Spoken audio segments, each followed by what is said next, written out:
YouTube, this is Darren Esco. For today, I'm going to be talking about the top 5 white cards from Magic Origins.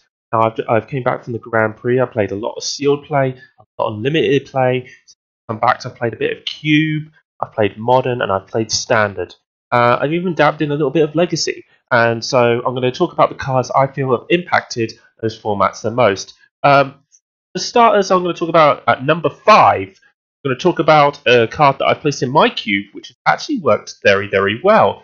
I'm going to talk about Relic Seeker.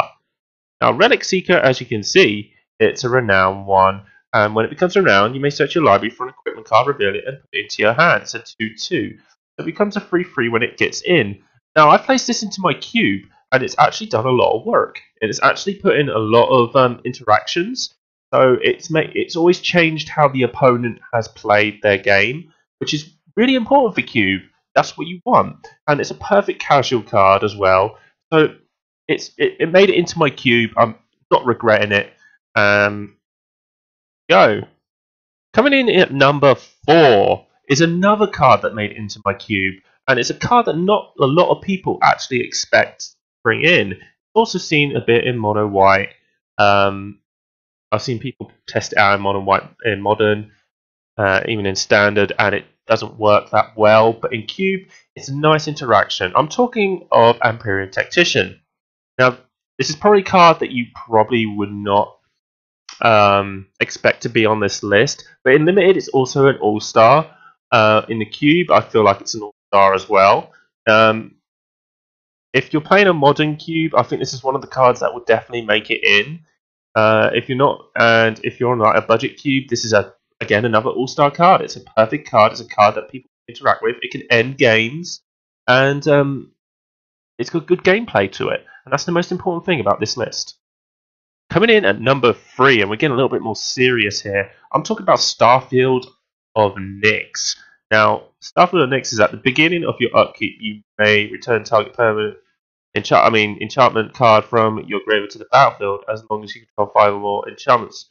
Each other non or enchantment you control is a creature in addition to other types, and has power totals equal to its converted mana cost, and of course you get to keep returning.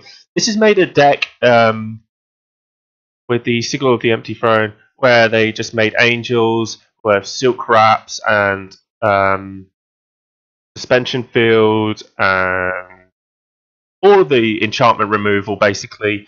And it was a nice control deck. I played it at GP London in standard, and it was dominating. I played a Mardu aggro deck in GP London, went half and half on ranking, and so I didn't make it into day 2 anyway. But I saw a few of these being played at day 2, and they were really doing well. They actually beat Abzan quite a lot, which is a nice thing to see. And it's a nice, fun, casual card as well. It's also a good card to play in Commander, I've seen, so people playing enchantment decks.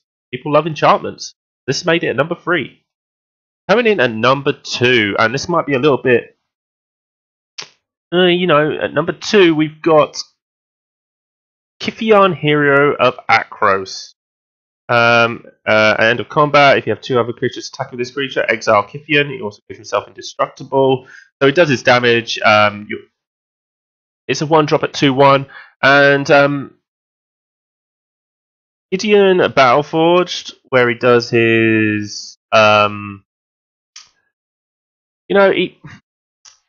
he's at number 2 because, again, it's a brilliant cube card. I can see it being played in modern. Out of all the rest of the white cards in the set, Gideon has to be up there as one of the top cards. Basically, it's excellent in cube. Limited is obviously good, but I can't base it on that because it's a mythic. I've seen people play it in modern. I play it in modern soldiers, basically for the reason that I play primitive captain, swing. He is a human soldier, so he can come down attacking as well. So that's a nice little combo for you. Primitive captain is a 2/2 first striker. Whenever you attack with it, put a soldier from your hand onto the battlefield. Akros is a soldier. Usually by then you've already got another creature attacking with primitive captain. Play this, end of combat. Hopefully you've got the other mana still to make it indestructible. End of turn, exiles into Gideon. Gideon does his abilities. go from there. That's the reason why I've been playing it modern, and actually the list is actually pretty good. It's actually a red-white build for soldiers with the like of Ajani Vengeance and stuff like that in the deck, and it's actually played really well. Did a modern event and it went 3-0, 3-1, sorry.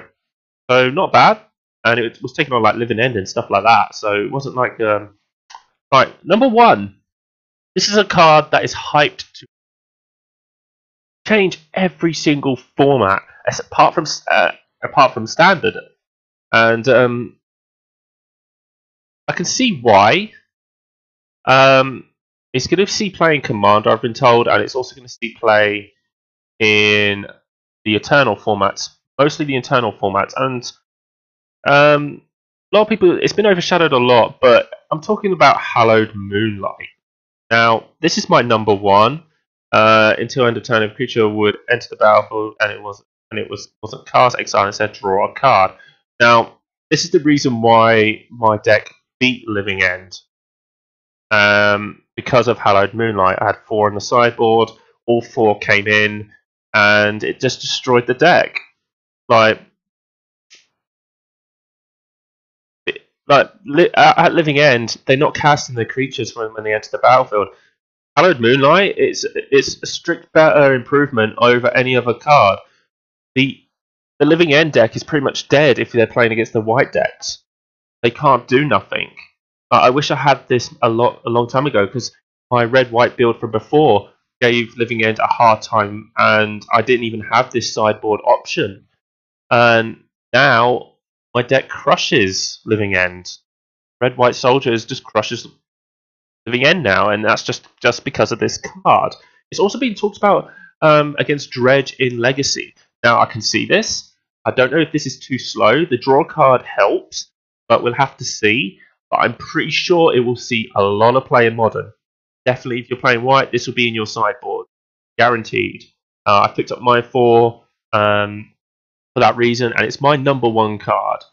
So, to confirm my top 5, at 1 we got Hallowed Moonlight.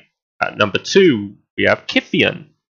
At number 3, we have Starfield of Nyx. At number 4, we have Empyrean Tactician. And at number 5, we have Relic Seeker. I hope you enjoyed the video of my top 5 white Magic Origins cards. Till next time, I'll see you next time. Heading out!